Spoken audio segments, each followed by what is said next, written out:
Hello again. I dare say that the British and Americans know their own business best, but if I had any warships, I'm not at all sure that I would risk sending them within easy reach of the Israeli Navy and Air Force.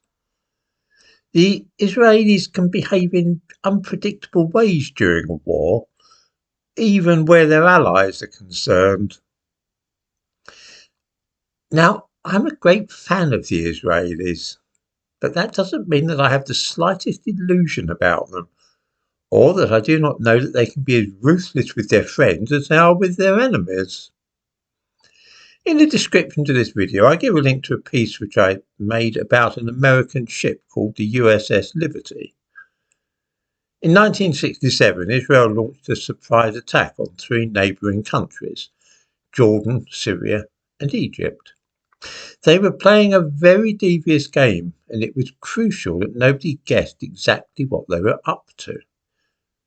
When Israel became aware that an American spy ship was in the eastern Mediterranean and might be eavesdropping on their communications, the Israelis sent torpedo boats out to try and sink it, and also ordered jet fighters to attack.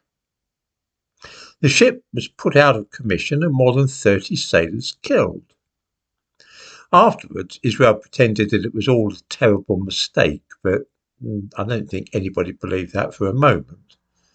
Since it was the Cold War, though, and Israel was the only country in that part of the world which wasn't in bed with the Russians, America just had to grin and bear it. The reason I mention this story is that I see Britain is also sending warships to hang around off the coast of Israel, where they will join the American carrier group, which is already in that general area. The problem is that a lot of people do not realise just how extraordinarily cold-blooded and ruthless the Israelis are, even as I say where their friends are concerned. 50 years ago, we all thought it was marvellous when the Israeli Air Force flew to Uganda and stormed the airport at Entebbe.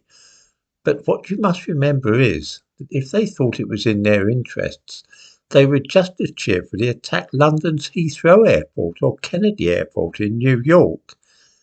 They simply do not play by the same set of rules as the rest of the world. Things are very precarious at the moment, and although the Americans think that they are supporting Israel and know what is going on, I have my doubts. I think that Israel is in the process of trying to get America to help them bomb Iran and destroy the nuclear facilities there, which are being used to develop a bomb.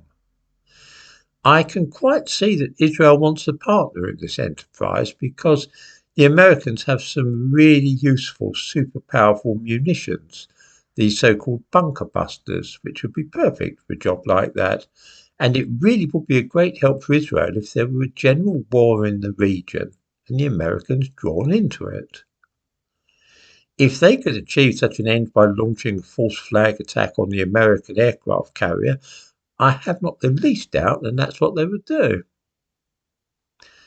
For my own part, I would like to see Iran stripped of the ability to make nuclear weapons, which they are very nearly on the verge of. And I would be in favour of Israel taking any steps necessary towards that end. But I honestly don't know if either the Americans or the British know what they are letting themselves in for here.